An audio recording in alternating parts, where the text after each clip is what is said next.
Okay, so it's pretty clear Democrats are not on the same page on a lot of things. To drill down on this, I'm joined by Roland Martin, host and managing editor of TV1's NewsOne show and senior analyst for the Tom Joyner Morning Show. Roland, good to see you. Always glad to be here. I want to talk to you about whether it's the message or the messenger. I want you to listen with me to Senator Bernie Sanders, who, as we need to remind ourselves, is an independent.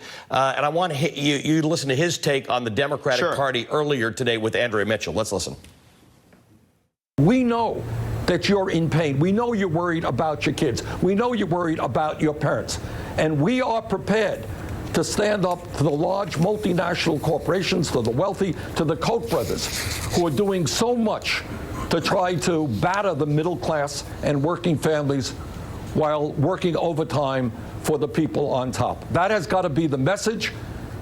And if we do that, I think you're going to get more people, young people, working people into the political process. And I think we can not only transform the Democratic Party, but transform America. One statement, he said a lot in there. He said, this is the message. If we do this, these are the people we're going to get. We're going to transform the Democratic Party, and it's going to be good for America. Do you agree with what he said? Well, he hasn't been transformed himself to even join the Democratic Party. That's a whole separate issue. But the problem is not just what he said. The question is, how are you going to do it? Also, Senator Bernie Sanders is offering a top-down message. Ella Baker was one of the greatest organizers in the history of America.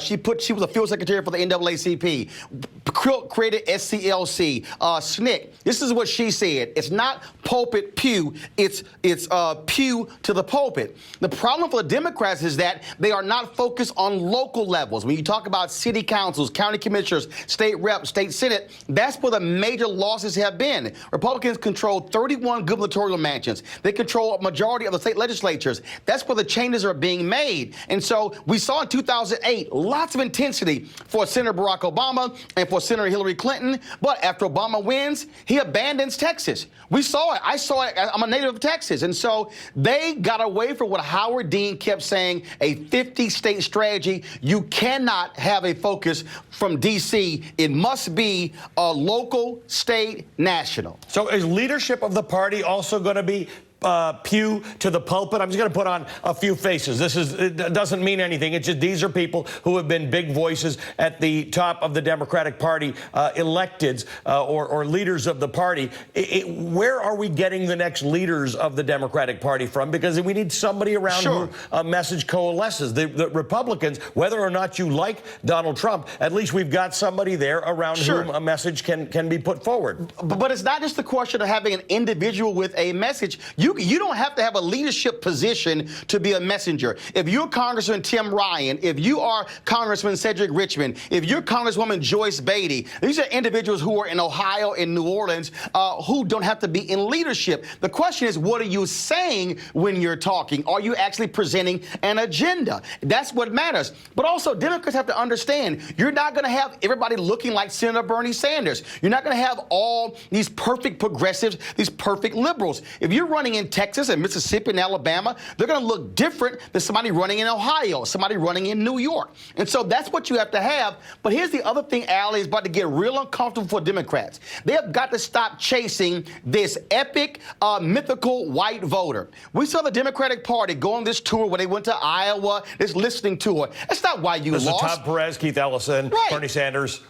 You had a Latino and a black guy and a white guy go on this tour trying to say, let's recapture these white Trump voters. That's not how you won. You better go after people of color. Hillary Clinton, had she put the resources targeting people of color, she could have won Wisconsin, Michigan, and Pennsylvania. That's where they failed. Democracy in Color, Ali, dropped their new report today. It's called Another Billion-Dollar Blunder. And they've been saying, are you going to put the resources in those communities? That's how they win. Black people are tired of being the side piece for the Democratic Party. They're tired of being political sharecroppers. If Democrats want to win, they have to drive turnout. We saw for the first time in 2016, Ali, black voter participation drop. Not because black folks didn't vote, because of the impact of voter suppression.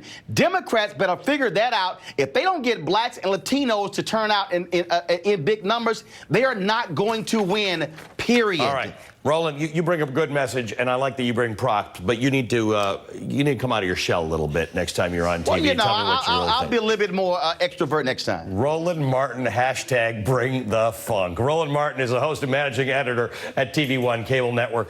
Good conversation. We're going to keep on having this, buddy. Thank you so much for being with us. Thanks I got to so take a much. break, pay the bills.